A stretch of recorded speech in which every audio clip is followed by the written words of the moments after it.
welcome to the Y'all Didn't Tell Us podcast. I'm Mariah. And I'm Alysse. Oh, dang. Okay, I was going to do my little Mariah then the intro, but yes, I'm Mariah and Alysse. No, let's try. Start over. Circle back. What is that? Okay, do it right. Let's see what sounds better. Okay. Should it be like, I'm Mariah, I'm 33, I'm a wife, I'm a mom to a 13-year-old girl and a 8-year-old boy, and by day, I am a pediatric nurse practitioner.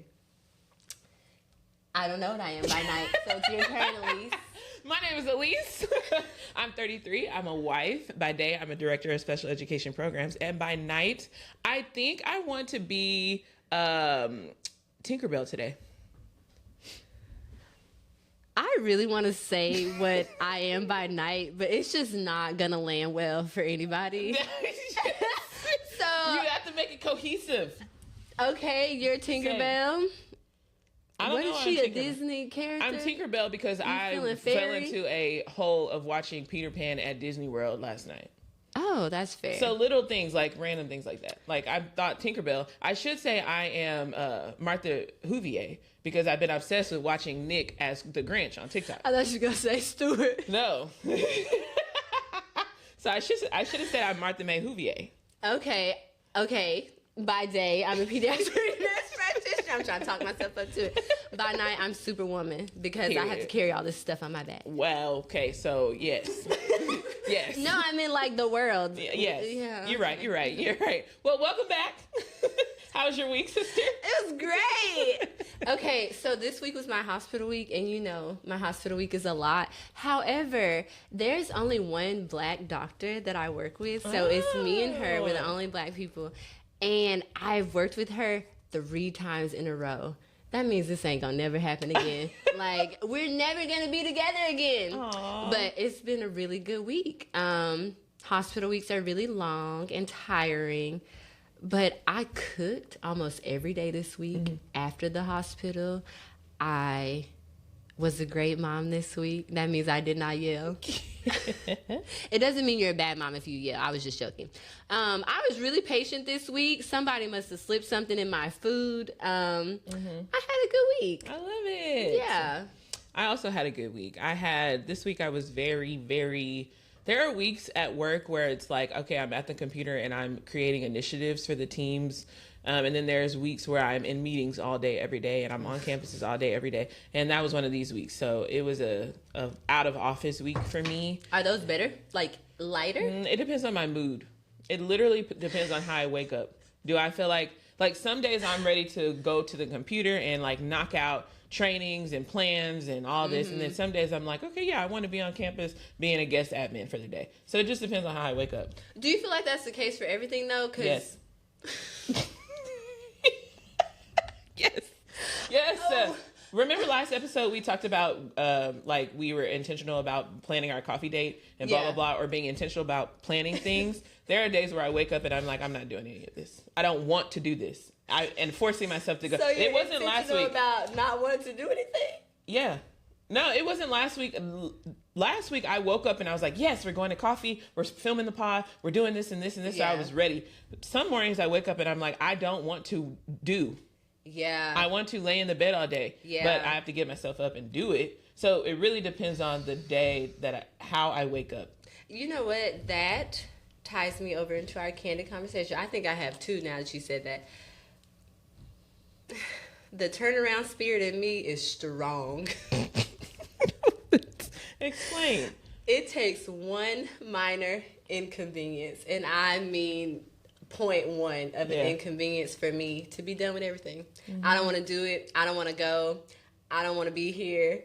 One minor inconvenience. Yeah. And I am working on really fighting against that. Yeah. I think last episode we talked about our coffee date and how tumultuous getting there was. My turnaround spirit was strong there too. Did I talk about the turnaround spirit last episode? No, we talked about the hurdles that we went through, but we didn't elaborate on the fact that we said we were going to cancel 3 times.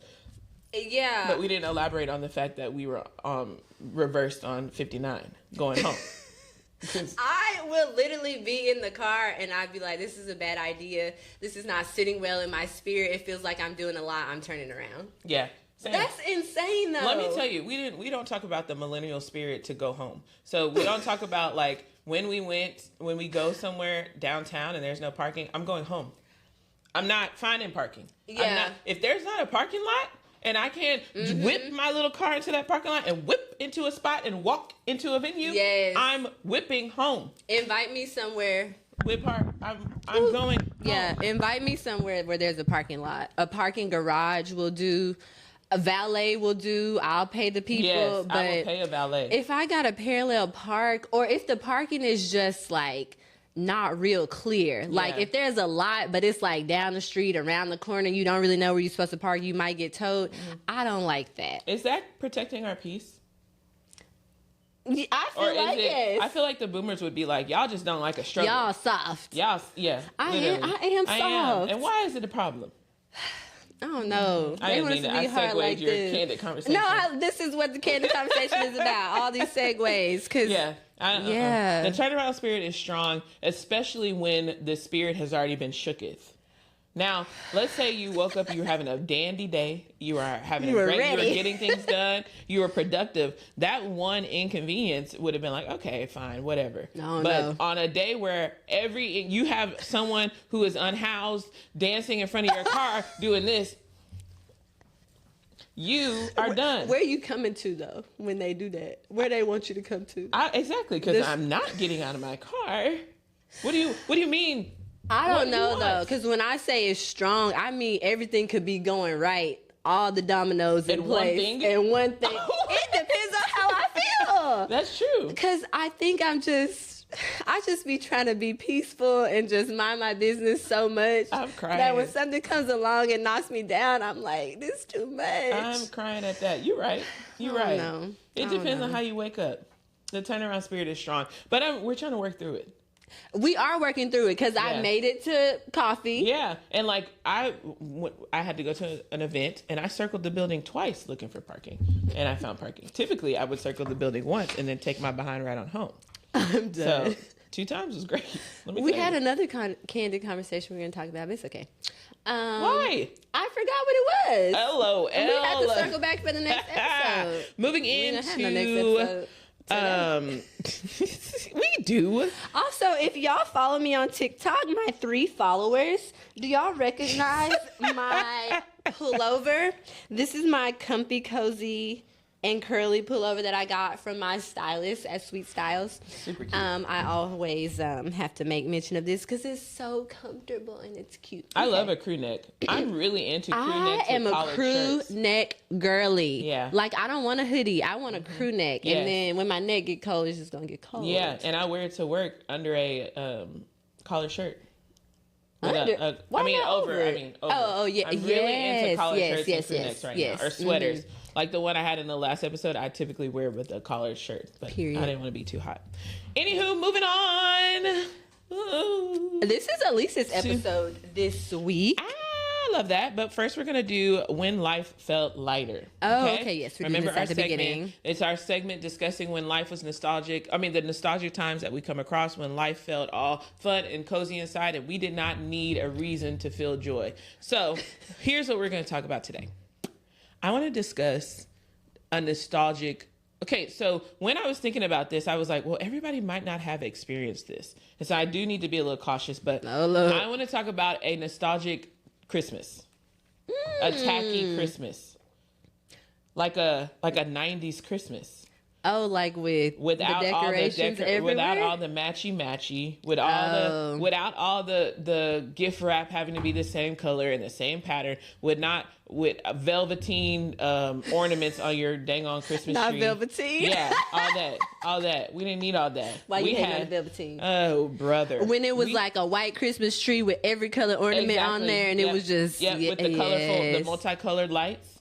My mom had all these glass ornaments that were just different colors and different Santas and different, nothing matched. It was just tacky. But it's so nostalgic to me. And in my brain, I linked that to a time where I woke up on Christmas morning and ran downstairs and was excited to get my presents, and so true. Instead of having to, as an adult, but I don't have kids, but having to create the Christmas having to create the joy of Christmas is no longer fun that much. When I tell you this Christmas, like leading up, we did so much. Christmas night, I feel like I got hit by a truck. Like I was sick. Oh, you sure were I sick. was so sick. And I was like, it's probably because I stayed up until 6 a.m. wrapping gifts. Yep. Because we were so busy.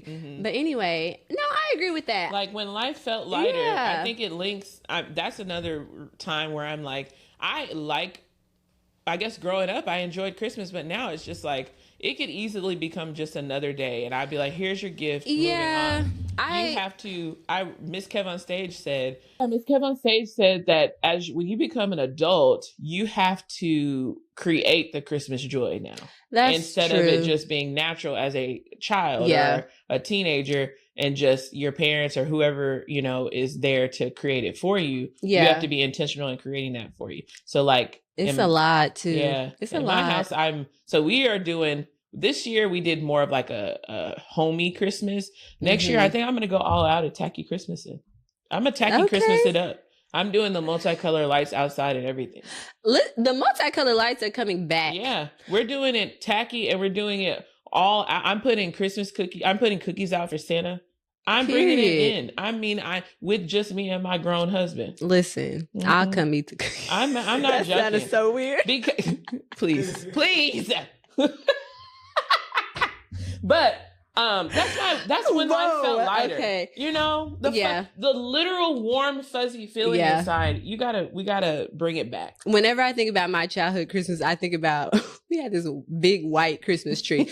I have not seen a white Christmas tree like that in a long time. Yeah. So it was definitely tacky. Yeah. And then just let me ask my mom. She probably still has it because she has everything.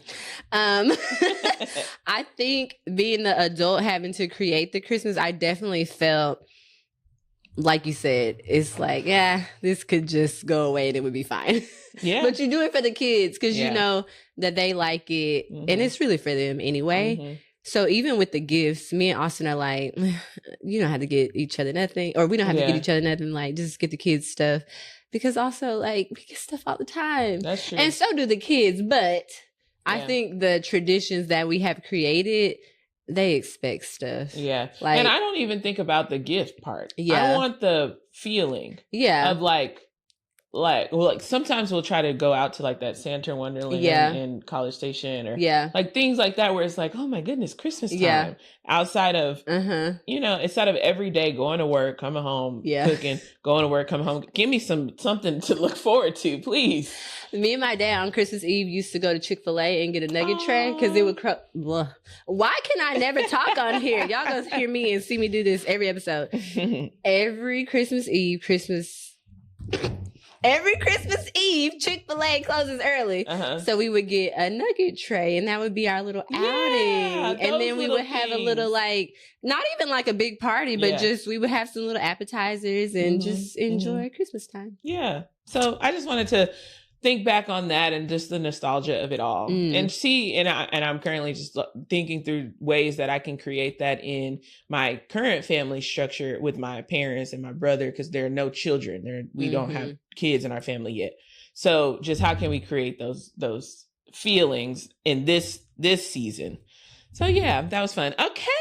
I love that we're still talking about Christmas and I know it's over. We have to because that was one of the topics I had. So moving on, y'all didn't tell us. So here's what we're going to talk about. So I want to talk through the transitions that we had last year. I had a lot of transition last year. And you had some transition too. And every year. Yeah, every year.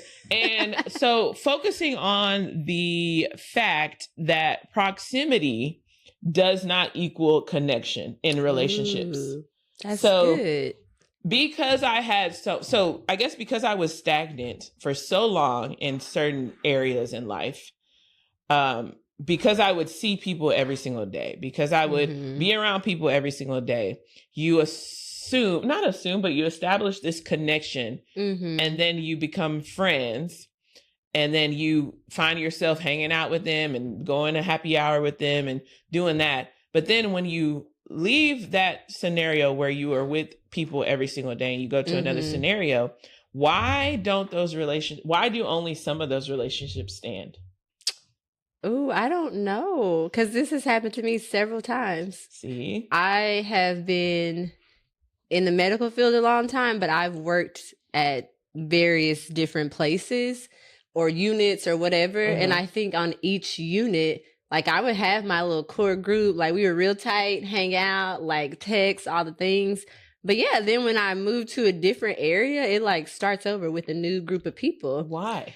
I don't know. But there's some people I still talk to, exactly. But we don't always make the time to get together and hang out. But there's some people I have not talked to since I left that unit.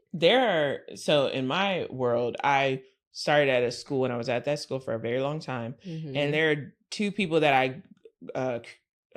we curated this very close friendship. Yeah. And then there were people at the school that, you know, you're like, hey, we work together, la, la, la, let's go do this, blah, blah, blah. But there was only the two people that, and I'm not saying, and this is not an issue of any sort. I'm just saying, I wonder why I had such a strong connection with my friends from my old campus, and that continued in life. Why are they forever friends? But then the other people, we just were in proximity, and that's why we were close. Why was there no connection last there, episode because everybody can't go with you. That's true. That's why some people are there for a season and a reason, not for a lifetime. That's true. But I just think it's so interesting. Like you see people every single day. Yeah. And then you hang out with people, y'all text, you're in group chats, you're going all these, like you could go to their birthday parties and stuff. That's true. It is a conundrum. Like you don't even know them. Your connection sticks with some people, but it doesn't with others. I don't know why that is. But then, too, like, maybe it's an actual connection and it's not just proximity. Like, some people, like, for example, if I moved across the world, I would still talk to you probably every day. Right. And we gonna take some trips. We're gonna take some flights. It's gonna be fine. But there are some people I know if I move across the world, I won't ever see them again. But, like, I already know that. That's so, but so even like the people that you are currently close to, everybody that I'm currently close to, I feel the same as I do with you. Like, no, we're gonna stay in touch. We're gonna take flights, but I guess there's some people I like at work that some people would go by the wayside. Some people that you are currently texting in a group chat and friends with and kiki kaka. That was a lot, but with the people. Some people. That if you were to not be in close proximity to them, your connection would dwindle. That's true. Interesting. But why? That's my point. And so, and to circle it back to y'all didn't tell us, or we didn't know that proximity doesn't equal connection. That's true. I'm gonna tell you right now, it's some people. Besides work, I can only think about church. Like there are some people, if I did not go to that church, I would not talk to them. Literally. But not because I don't like them, just because the connection wasn't strong enough. But maybe it's not the connection. Maybe it's the thing that y'all have in common. Like at church, we're together and we're assembled and we're all working towards this common goal of like whatever the church work is that we're doing. But if I move, then I'm no longer working with that church and their goals. So then I'm no longer in alignment with them. So then I'm over here.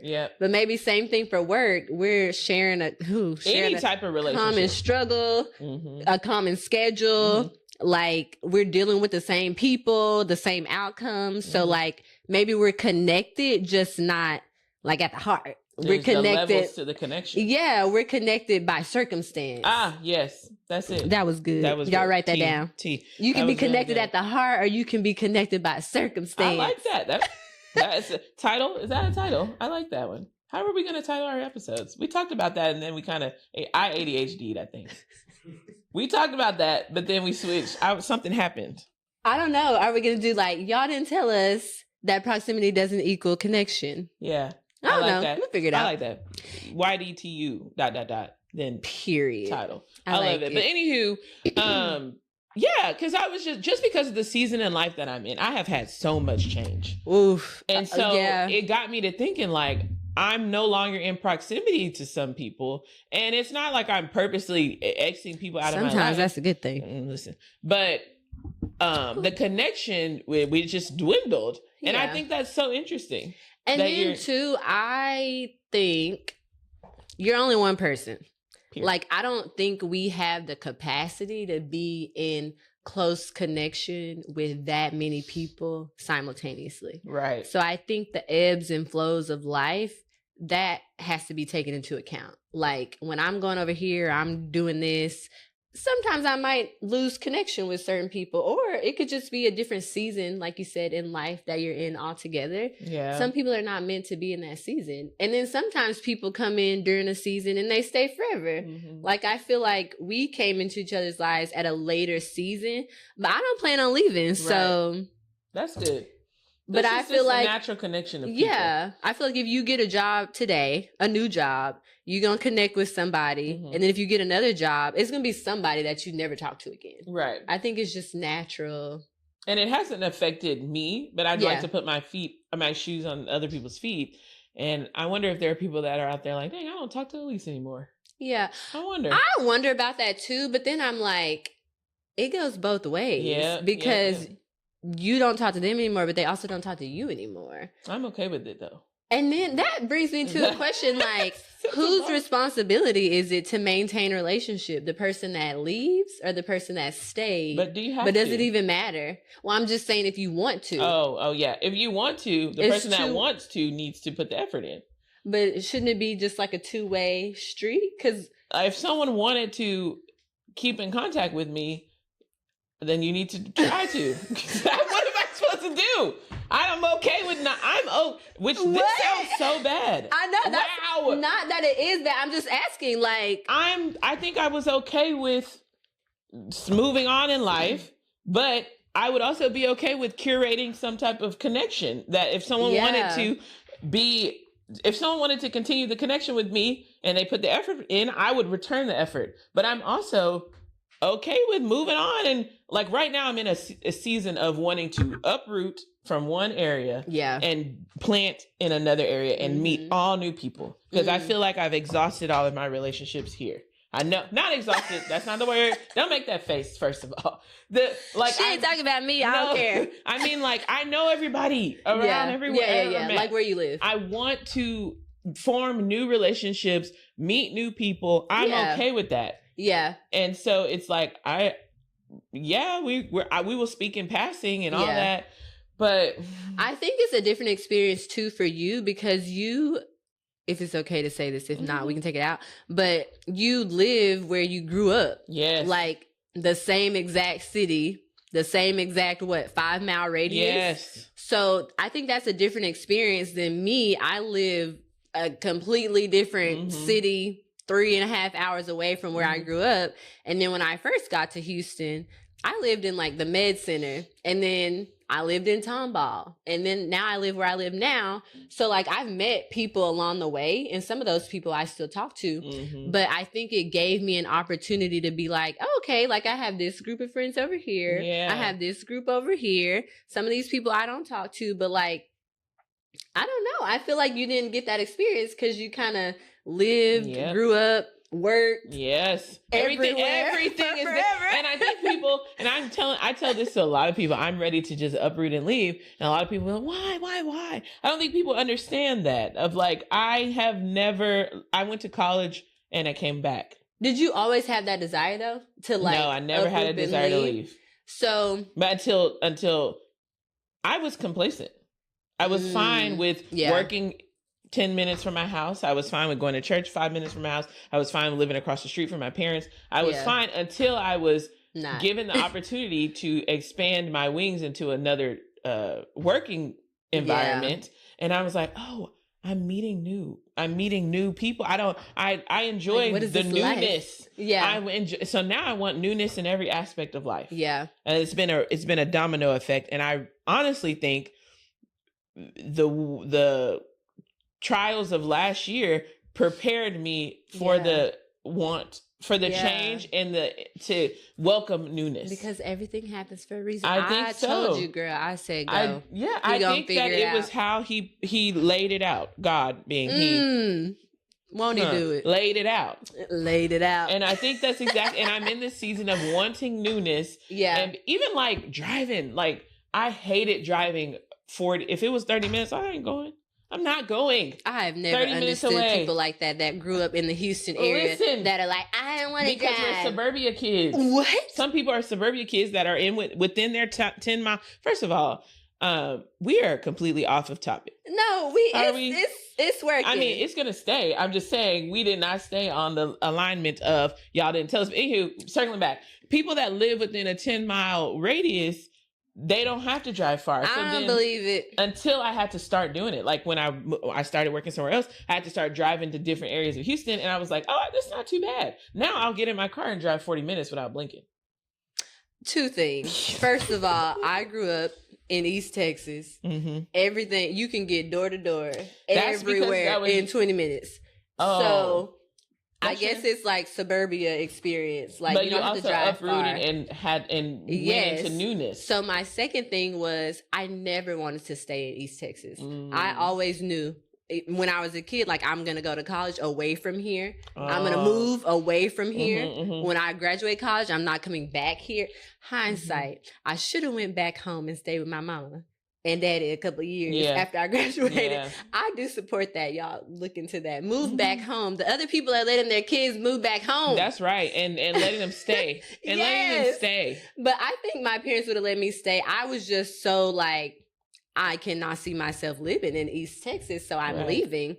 But I think that's a different experience from what you had. I was comfortable. Yeah, you were comfortable. I was like, there's nothing here for me. Yeah. Like, I wouldn't want to raise a family here. I wouldn't want to work here. And no shade to people that stay. I think people have different personalities and it works for them. I just knew, like, I was always seeking newness. Yeah. Like, this wasn't it. Yeah. So I do think that is, maybe you just... not a late bloomer, but maybe you're just transitioning. Like, this is your time in life to do that. Like, I think that's okay. Right. I was saying earlier, like, there's no more prior to, let's say, she gone. July of 2025 is completely gone. Yeah. I have become a completely new person since July 2025. It's very weird to experience at the age that I am.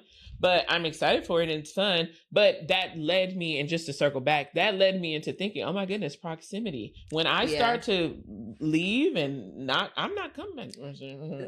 I'm sorry. I don't care if it's 45 minutes away. I'm not.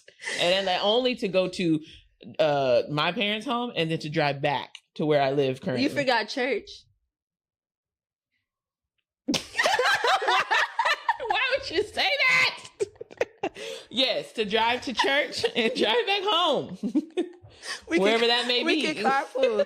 If you drive to my house, then we all get in the car together and drive to church, and then we drive from church back to my house, then y'all get in y'all car and drive back home. Is that your way of kidnapping me? Me? Yeah. I mean, it's just my way of making sure you get there. I'm trying to make it convenient for y'all. We can carpool. I'll be at church. Our church. Yes. Yes, I'm going to church and going to my parents' house and then going back home. But again, proximity. When I,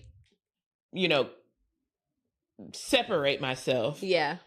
I can the foreshadowing of connections not there is strong. I think that's why, sorry, I didn't mean to interrupt you, but some families don't want their kids to experience that because they know, like, once they get a taste of not being here, they're not coming back. But I did get a taste and I came on back. That's because you didn't taste it right. But I also have... You wasn't tasting the right things. Okay, now, wait a minute. But no, I'm just kidding. No, but you know what, my brother, and you're the baby too. I'm the baby. That may be it. The best position they say, to be in. The youngest one, my brother is. We gonna do what we want to do. And he came back once because it was the pandemic. Temporary. But he left, and he ain't coming back. Listen, he is not joking either. Us babies, it's not coming back. We don't need it. So I might be the. You know what it is? It's the oldest child syndrome. It's the oldest. You feel responsible for being there. Yeah, I got oldest child syndrome. It's oldest child syndrome. You know what? It might be because my daughter, she's like, I don't want to go to school anywhere outside of Houston because you guys won't be there. And I'm like, go to England. No. Go to Spain. Go anywhere. Like, you don't have to stay here. And she's the oldest child. It's an epiphany. I'm oldest child syndrome. Okay, well, that was a nice conversation. Dang, now I'm going to go down a hole of oldest child syndrome. Cut off. And there's only two of us, and my baby brother had spread his wings. He went out and he separated himself. Why did I feel the need to stay connected? Make an episode on I'm that. gonna. Oh, we'll you should bring oldest child, and I'll bring baby. Oh, see the baby vibes is where it's at, y'all. Listen, the babies, now, we are free. That circles back to y'all didn't tell us that being the oldest child, oldest daughter at that leads. I'm just kidding. It's no one's fault. First of all, it's no one's fault. What it is just a natural sense of taking ownership of my parents.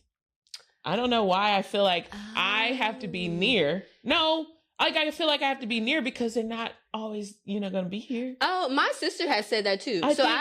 My sister's the oldest. So there's 4 of us, my sister, 2 boys, and then me. And she'll say like, oh, when our mom gets old, like I'm going to have to XYZ. And I'm always like, oh, tell me when to send the money. Like, I'm not trying to be away, but like, I don't plan to go back. Yeah. Like, she can move in with me, but like, I'm not going to move where she is. Right. But my sister, like, she thinks about stuff that. And I'm over here like, I think about it all the time. I'm like, okay, well, I have to be in proximity to them just in case something goes haywire or something. Yeah. And I also think like, oh my goodness, if my brother was to get into something, I need to be next in line to figure it out for him.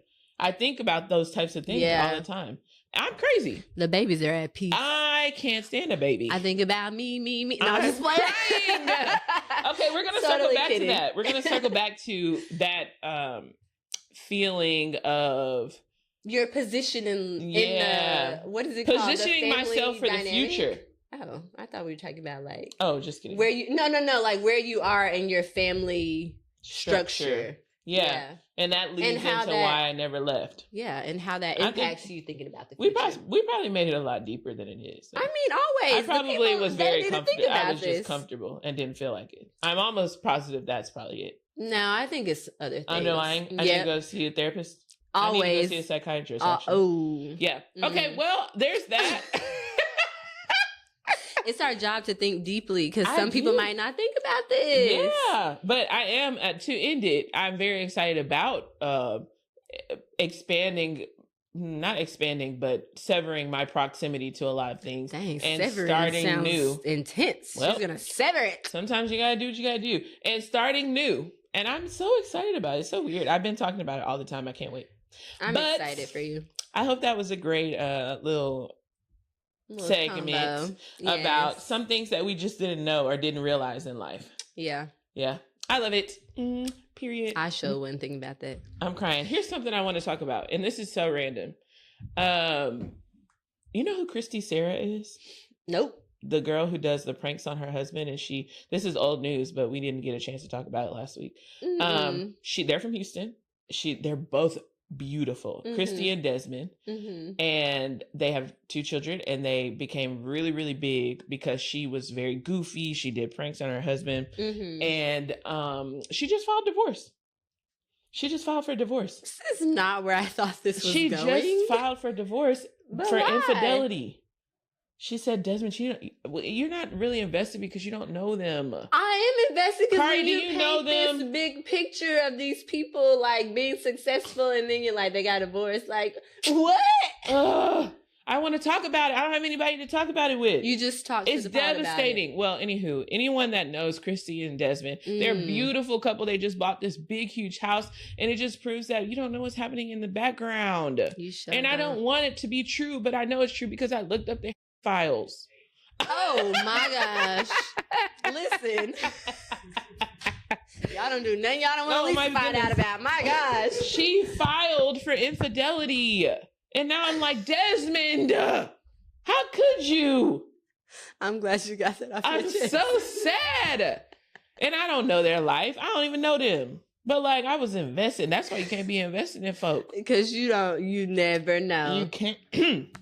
What was that? Oh, that was a lot. That was a lot. You can't be invested in folk. But that was it. That's all I wanted to talk about. But I'm sad that you don't know who they are, and I can't. Well, I'm about to go find them out. See. I'm surprised you haven't seen it. I don't. Show me. Pull it up. 1 second. While Alysse pulls that up, because she just made her own little segment. I did. Sometimes I need to talk about stuff. I told you just should do it. I just wanted to throw in there a little segment. Do y'all remember when? And we might get in trouble for this one. Do y'all remember when y'all wanted to go somewhere and you had to be nice to your mom all day so you could go? Like, what kind of mental power did they have over us? Because why do I have to be nice to you just so you can let me go somewhere? I never experienced that. I never. Your mom just like, she's like, oh, no, yeah, she you can said do no. it. Wait, what? I never tried. It was either yes or no. I never tried. I was like, she either gonna say yes or no. We can ask. So but it I'm didn't not matter kissing like booty. what kind of mood she was in or what. I knew if she came home from work and it was chaos, I was like, why would I even try? Why am I playing with my mama? No. The answer, I'm gonna answer what for if you. People pleasing. Is that where I learned it early? Possibly. Mom, is it your fault? Oh. No, I'm just playing. No.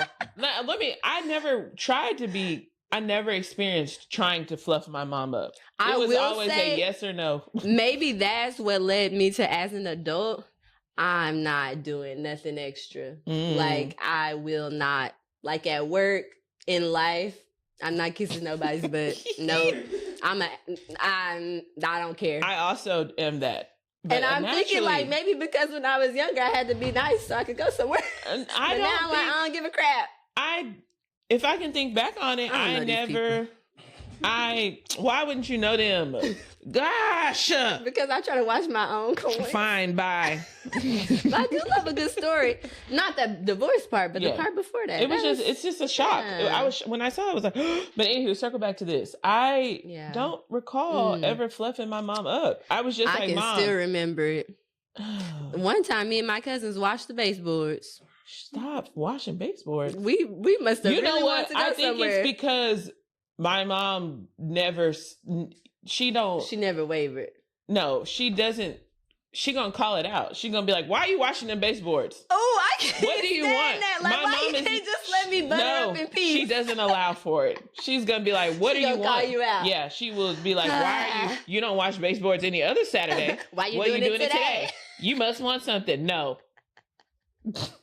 It was just you had to keep it real in our house. The trauma of it all. Okay, that's it. This episode's done. Oh, I'm just kidding. Was so nice to see you guys again. That's how Kevin Sage ends his podcast. He'd be like, all right, next episode. Anywho. I mean, we might as well do something like that. We ain't got no outro yet. We just figuring it out. But sometimes we rock it. And sometimes we get rocked. But either way, we rocking. Bye.